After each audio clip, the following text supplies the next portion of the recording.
ओम शांति। कल हमने स्वस्तिका के बारे में जाना। सतयुग, त्रेता युग, द्वापर, कलयुग और संगम युग। संगम युग पर परमात्मा आते हैं और सतयुग की स्थापना करते हैं और 84 जन्म ही हम लेते हैं। तो वो 84 जन्म हम कैसे लेते हैं ये सीढ़ी के द्वारा समझ में आएगा। भारत की उत्थान और पतन के 84 जन्मों की अद्भुत कहानी देखो। हम ये जो सीढ़ी देख रहे हैं, ये चित्र, उसमें दिखाया है पहली सीढ़ी सोने की, सतयुग। सतयुग 1250 वर्ष, जिसको हम शिवालय भी कहते हैं, जो शिव ने निर्माण की है। और आत्मा जो हमारी है, यहाँ 7 डेज कोर्स के बाद और उसके बाद हम कंटिन्यू जब हम करते हैं तो हमारी आत्मा मेडिटेशन कर करके एकदम सत्व प्रधान बन जाती है, एकदम सतयुग के लायक। इसीलिए मेडिटेशन बहुत ज़रूरी है। तो सतयुग की महिमा बताई है।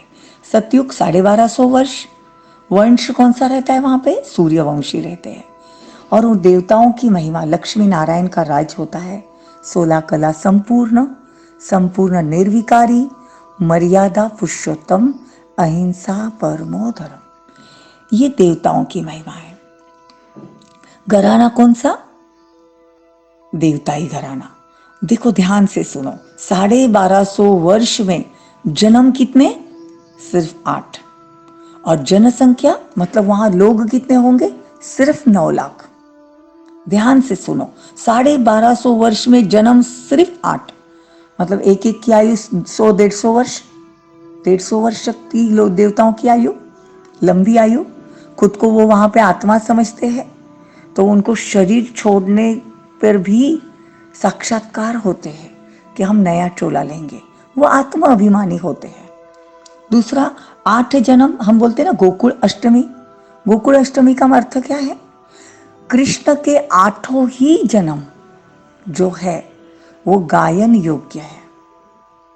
इसीलिए हम एक भजन गाते हैं भक्ति मार्ग में, श्री कृष्ण गोविंद हरे मुरारी, हे नाथ नारायण हर वासुदेवा। देखो ये जो महिमा है ना, उसमें पूरे कृष्ण के जन्म से लेके आगे तक चारों ही उनकी जो स्टेजेस है, बाल्य अवस्था, युवा अवस्था, बड़ी, मतलब जितनी भी उनकी चारों अवस्था है, वो ही अवस्था के वो उसकी गुणगान है। कैसे? देखो, हे कृष्ण मतलब जो छोटा रहता है तब कृष्ण, थोड़ा बड़ा होता है तो गोविंद। हे कृष्ण गोविंद हरे मुरारी। हे नाथ जब वो राज्य गद्दी पे बैठता है, हे नाथ नारायण, उसका नाम नारायण हो जाता है। हे कृष्ण गोविंद हरे मुरारी, हे नाथ नारायण, यही वासुदेव है। यही वासुदेव की महिमा है। ठीक है, तो कृष्ण का राज्य होता है सतयुग में। सृष्टि रंगमंच का दूसरा पार्ट शुरू होता है त्रेता युग, वो भी 1250 वर्ष। पर 16 कला संपूर्ण के बदले 2 कला कम हो जाती है, 14 कला हो जाते हैं। सूर्यवंशी के बदले चंद्रवंशी। देखो कोई भी चीज नई से पुरानी तो होगी ना। जब परमात्मा ने ये सृष्टि नई रची थी तब एकदम नई थी। फिर थोड़ी थोड़ी 1250 वर्ष हुए तो थोड़ी कलाएं कम हो गई, त्रेता युग। फिर घराना कौन सा? क्षत्रिय। और जन्म कितने हो गए? 12। देखो यहाँ पे 8 जन्म जब सोने की दुनिया थी, और जब चांदी की दुनिया आई, सिल्वर एज, तो 12 जन्म हो गए। जन्म भी बढ़ गए। समय उतना ही 1250 वर्ष, लेकिन जन्म बढ़ गए। चांदी की दुनिया, वहां पे 9 लाख जनसंख्या थी स्टार्टिंग में। खत्म, सतयुग खत्म होते होते 2 करोड़ हुई, और त्रेता खत्म होते होते 33 कोटि देवी देवताओं का गायन है, तो 33 कोटि। देखो 1250 वर्ष में लोग भी कितने कम, यहाँ पे सिर्फ 9 लाख सतयुग में, फिर 33 कोटि। सृष्टि रंगमंच का तीसरा पार्ट शुरू होता है द्वापर युग। द्वापर युग में समय उतना ही 1250 वर्ष, लेकिन यहाँ पे जो हमारी 16 कला थी, यहाँ पे सिल्वर एज में 12 कलाएं हुई, 14 कलाएं हुई, और यहाँ पे सीधी 8 आधी हो जाती है, 16 से सीधी 8। और वर्ण कौन सा? वैश्य वर्ण। और एज कौन सा? Copper age. देखो ये बात समझना बहुत जरूरी है। और यहाँ पे जन्म कितने? 1250 वर्ष में 21 जन्म, मतलब जन्म बढ़ गए, कलाएं कम होती गई, आत्मा की ताकत कम होती गई। हम पूज्य थे, हम ही पुजारी बने। सबसे पहले शिव की भक्ति शुरू हुई, विक्रमादित्य राजा ने शिव की भक्ति शुरू की। उसके बाद हम ही पूज्य थे, हमको ही दुख आने लगे तो हमने अपने ही देवी देवताओं के फोटो सामने रख के पूजा शुरू की। किसी ने कृष्ण की शुरू की, कोई लक्ष्मी नारायण को पूजता है, कोई राम सीता को, कोई हनुमान को। तो ऐसी भक्ति शुरू हुई। जो आत्मा सतो प्रधान 24 कैरेट गोल्ड थी, जो संकल्प से सृष्टि चलती थी, इतनी सोने की दुनिया में परमात्मा ने हमको रखा था। लेकिन हम जैसे जैसे नीचे उतरते आए, हमारे आत्मा की ताकत कम होती गई। यहाँ जन्म सीधे बढ़ गए, और यहाँ से शास्त्र शुरू हुए। देखो पहले भक्ति भी नहीं थी और कोई शास्त्र भी नहीं था, सुख की दुनिया थी, किसी को ढूंढने की जरूरत नहीं थी। जब दुख शुरू होता है तो सब भगवान की पूजा शुरू करते हैं। सृष्टि रंग मंच का तीसरा पाठ शुरू होता है, जिसको हम कलयुग कहेंगे। कलयुग मतलब क्या? कलयुग मतलब घर घर में कलह क्लेश, मतलब कलयुग। राज्य राज्य में लड़ाई, देश देश में लड़ाई, इतनी लड़ाई शुरू हो जाती है कि हम लोग, हमारी आत्मा बहुत दुखी हो जाती है। क्या करते? जहां झाड़ दिखे वहां नमन करते, नदी की पूजा, गाय की पूजा। जहां सुख मिले वो सुख ढूंढने के लिए कोई बोले ये लगाओ, कोई बोले ये मंत्र करो, कोई ये हाथ में बांधो। आजकल तो ऑनलाइन पे भी ये लटका दो, ये कर दो, नींबू मिर्ची लगाओ, क्या क्या करना शुरू कर दिया। क्यों? क्योंकि आत्मा की ताकत खत्म हो गई, आत्मा फुल डिस्चार्ज हो गई। हर जगह हमको सुख ढूंढ रहे थे, लेकिन सुख मिल नहीं रहा था। कलयुग भी 1250 वर्ष। कलयुग मतलब कलाहीन, एक भी कला नहीं। देखो सतयुग में 16 कला थी, त्रेता में 14 कला, द्वापर में 8 कला, और सतयुग में 9 कला। एक भी कला नहीं, आत्मा में कोई ताकत ही नहीं। और वहां पे जन्म कितने थे? सतयुग में 8 जन्म, त्रेता में 12, द्वापर में 21, और कलयुग में 42 जन्म, 42 जन्म। देखो सतयुग में जब 8 ही जन्म थे 1250 वर्ष में, तो आयु कितनी थी? 150 वर्ष। फिर कला कम होती गई 100 वर्ष, फिर 80-90, और अभी तो कलयुग में बच्चा जन्मते ही मर जाता है। कोई 5 साल में मरता है, कोई 50 साल में मरता है। कहने का भावार्थ, आत्मा में इतनी ताकत ही नहीं रही है। और जनसंख्या 500 करोड़ से भी ऊपर, और घर घर में लड़ाई, घर घर में झगड़ा, बलात्कार। अपनी ही मूर्तियों की पूजा करते हैं, 10 दिन उसको भगवान की तरह मानते हैं, उसको ही डुबा देते हैं। गुड़ियों की पूजा जैसे शुरू कर दी। देखो इसको कहते हैं भक्ति मार्ग। भक्ति मार्ग में भी सतो प्रधानता नहीं, स्वार्थ के लिए भगवान की पूजा करते हैं, इतना चिल्लाते हैं, तब भगवान कहते हैं कि अब मेरा आने का समय हो गया। कलयुग के अंत में, कलयुग का भी अंत, जब देश देश में, घर घर में लड़ाई होने लगती है, तब परमात्मा इस धरा पर अवतरित होते हैं। उसको कहते हैं पुरुषोत्तम संगम युग। वो एक जन्म जो चढ़ती कला। देखो सीढ़ियां उतरने में 84 जन्म लग गए, लेकिन जब परमात्मा इस धरती पर आते हैं और हमको कहते कि बच्चे तुम ही देवता थे, अब तुमको वापस घर जाना है, मैंने सतयुग तुम्हारे लिए बनाया है और आपको सतयुग में आना है। इसके लिए 7 डेज का कोर्स, पावरफुल मेडिटेशन करो, आत्मा को उस लायक बनाओ कि आप सतयुग में जा सको। तो आत्मा में जो पाप है वो आपको भस्म करने पड़ेंगे, वो मुझसे योग लगा कर ही होगा। परमात्मा जब इस धरा पर अवतरित होते हैं, रूहानी ज्ञान और राजयोग सिखाते हैं, यही यात्रा से तुम्हारी सतगति या जीवन मुक्ति मिलती है।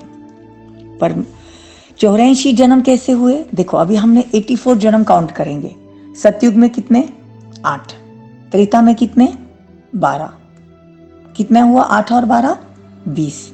यहाँ पे 21। द्वापर में कितने हुए? 20 और 20 40 और 42, यहाँ तक। ठीक है, 8 जन्म सतयुग के, 12 जन्म त्रेता के, 20 हुए, और 21 जन्म त्रेता के, द्वापर के, सॉरी। तो कितने हुए? 41। और ये 42 जन्म जो है वो सीधे 42 जन्म कलयुग के हुए, 83 जन्म। और लास्ट जन्म ये संगम युग पे जब परमात्मा इस धरती पर आते हैं, तो ये एक जन्म चढ़ती कला का प्रत्यक्ष फल खाओ, भगवान से योग लगाओ और प्रत्यक्ष पुण्य का फल। तो ये जन्म भी बहुत महत्व का है। संगम युग, पुरुषोत्तम युग। पुरुषोत्तम युग क्यों नाम दिया है? पुरुष को उत्तम बनाने का युग। बहुत वैल्यू है ये संगम युग की। परमात्मा इस धरा पर अभी अवतरित होकर हमको ज्ञान दे रहे हैं कि बच्चे, तुमको ऐसी दुनिया में जाना है, इसलिए अपने को लायक बनाओ। हमारे में छोटी छोटी जो अवगुण है उसको निकालना है, छोटी छोटी गंदी आदतें हैं उसको सुधारना है। ठीक है, तो ये थी हमारी 84 जन्म की कहानी। जब हम पुरुषोत्तम संगम युग पर परमात्मा से योग लगाते हैं, तो यहाँ होवनहार महाभारी विनाश के समय निराकार परमात्मा शिव के साथ प्रीत बुद्धि वाले ही विजयी बनते हैं। भगवान से प्रीत बुद्धि रखेंगे तो ये जो समय नाजुक चल रहा है, अभी देखो छोटी छोटी बातें बड़ी बड़ी होने लगी है।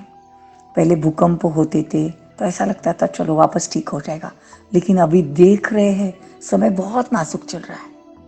ये समय परिवर्तन का समय है। हमको खुद को भी परिवर्तन करना है और सृष्टि भी परिवर्तन हो रही है। ये लेसन बहुत ध्यान से सुनना, एक बार नहीं, 2-2 3-3 बार लगाकर सुनना। तब ये जो 8 जन्म सतयुग के, 12 जन्म त्रेता के, 21 जन्म द्वापर के, हाँ, कलयुग के 42 जन्म, ये पूरे जो जन्म है 84 जन्म की कहानी समझ में आने लगेगी। ये लेसन समझना बहुत जरूरी है। इसमें परमात्मा ने भारत कैसा था, अब भारत कैसा हो गया है, इसका प्रमाण दिया है। इसीलिए भगवान कहते हैं भारत के उत्थान और पतन की, पतन मतलब नीचे गिर गया, इसकी कहानी। इसीलिए हम गाते ना, भारत सोने की चिड़िया थी, अब नहीं है, वापस बनने वाली है, हमको ऐसा बनना है। तो भगवान कहते हैं कि सीढ़ियाँ उतरने में तुमको टाइम लग गया, लेकिन जब मैं आता हूं तो तुमको लिफ्ट मिल जाती है। लिफ्ट में सीधा पहले जन्म में दिखाई दे रहा है। देखो एक येलो कलर की लाइट दिखाई है, सीधी संगम युग से सीधी सतयुग की तरफ। तो परमात्मा इस धरा पर अवतरित होकर ये ज्ञान देते हैं। भगवान वाच, शिव वाच। और इसीलिए शिव की महिमा है सत्यम शिवम सुंदरम। उसके जितना सत्य कोई नहीं कह सकता। दुनिया वाले बातें कहेंगे, मिक्सिंग रहेगी। परमात्मा सत्य है, उसके जितना सुंदर भी कोई नहीं। सत्यम शिवम सुंदरम। तो हमने आज ये लेसन देखा। अब एक हम छोटा सा मेडिटेशन करेंगे, सब सीधे बैठ जाएंगे। अभी हमको सतयुग में जाने की तैयारी करनी। कल तक हमको ये मालूम नहीं था कि हम किस लिए कर रहे हैं। देखो सबसे मेन बात है, अगर आप डॉक्टर के स्कूल में जाओगे, डॉक्टर के कॉलेज में जाओगे तो डॉक्टर होकर बाहर निकलोगे। इंजीनियरिंग के कॉलेज में जाओगे तो इंजीनियर होकर बाहर निकलोगे। और यहाँ पे प्रजापिता ईश्वरीय विश्वविद्यालय में आप जाओगे तो मनुष्य से देवता होकर बाहर निकलोगे। अभी हमको हमारा लक्ष्य पता चला कि हम क्यों पढ़ रहे हैं। बाकी सत्संग में तो हम जाते थे, आते थे, भगवान का नाम ले लिया, थोड़ी देर खुश हो गए, दिल को खुश कर दिया, बाकी जैसे थे वैसे। लेकिन यहाँ पे हमको अपने को सुधारना क्यों है? क्योंकि हमको देवता बनना है, देवता जैसा बनना है। सिर्फ देवताओं की पूजा नहीं करनी है, उनके जैसे बनना है। देखो पहले हम मंदिर में जाते थे तो मंदिरों में मांगते थे ये अच्छा हो जाए, ये हो जाए, शक्ति दो, ये दो, वो दो। लेकिन अभी हमको पता चला है कि ये देवताओं की जो मंदिर है वो हमारे ही है। देखो हमने इतना पावरफुल मेडिटेशन किया है कि आज दिन तक हमारी मूर्तियों से लोगों की इच्छाएं पूरी होती है। अभी तो हम चैतन्य में बैठे हैं, तो हमको देवता जैसे गुण, दैवी गुण धारण करने हैं। इसके लिए हम मेडिटेशन कर रहे हैं। कुछ ऐसे ही इसके लिए नहीं कर रहे कि चलो ठीक है मेडिटेशन कर ले। एक विकर्म विनाश करने के लिए देखो दो चीज होती है, एक योग, योग से विकर्म विनाश होते हैं, और जो मुरली हम रोज सुनते हैं उससे उच्च पद मिलता है। कोई भी स्कूल में पढ़ाई हम पढ़ते हैं, किस लिए पढ़ते हैं? बड़ी पोस्ट के लिए पढ़ते हैं ना। जितना ज्यादा पढ़ेंगे उतनी सैलरी ज्यादा, उतनी जितनी ज्यादा रोज मुरली पढ़ेंगे उतना उच्च पद सतयुग में मिलेगा। इसलिए ज्ञान और योग दोनों होना चाहिए। रोज में योग भी होना चाहिए, याद भी होनी चाहिए परमात्मा की, मेडिटेशन भी होना चाहिए, और मुरली भी रोज सुननी है। ये बहुत जरूरी है, ये लेसन बहुत इंपॉर्टेंट है। दो दो तीन तीन बार ध्यान से सुनो, लर्न हो जाएगा। ठीक है, एक छोटा सा मेडिटेशन करते हैं। सब सीधे बैठ जाएंगे, अपने स्वरूप में टिक जाएंगे। भ्रुकुटी के बीच में मैं ज्योतिर्बिंदु, छोटा सा आत्मा। देखो अपने आप को, मैं आत्मा इस भ्रुकुटी सिंहासन पर विराजमान हूं।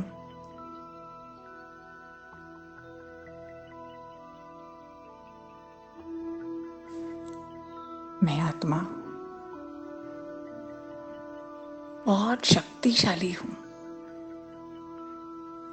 मैं आत्मा दैवी कुल की आत्मा हूं। मैं महान आत्मा हूं। मैं कोई साधारण आत्मा नहीं हूं। परमात्मा ने आके आज परिचय दिया कि बच्चे तुम देवता कुल के हो, तुम रॉयल फैमिली के हो। तुम्हारा उठना बैठना चलना बोलना एकदम रॉयल होना चाहिए। राजा के बेटे को मालूम है कि मैं राजा का बेटा हूं, तो हम तो खुदा के बंदे हैं, भगवान के बच्चे हैं। तो हमारा उठना बैठना चलना बोलना एकदम रॉयल। तो आज ये प्रैक्टिस करेंगे कि मैं आत्मा सतयुगी आत्मा हूं। बार बार खुद को रियलाइज कराए कि मैं आत्मा सतयुगी आत्मा हूं। खाना पका रहे प्रकृति के बीच में, मैं आत्मा सतयुगी आत्मा हूं। भगवान ने आज मुझे याद दिलाया कि बच्चे तुम देवी कुल के हो, कोई साधारण नहीं। तो हमारा संस्कार भी असुरी नहीं होना चाहिए। ठीक है, बार बार ये स्मृति रहे कि मैं सतयुगी आत्मा हूं। मैं सतयुगी आत्मा हूं। प्रकृति के बीच में से प्रकाश निकल रहा है। अपने देवता स्वरूप को इमर्ज करो। 16 कला संपूर्ण, संपूर्ण निर्विकारी, मर्यादा पुरुषोत्तम, डबल ताजधारी, देवताओं का चोला पहने हुए अपना फोटो देखो कि मैं ऐसी थी और ऐसा बनना है। ओम शांति, ओम शांति, ओम शांति।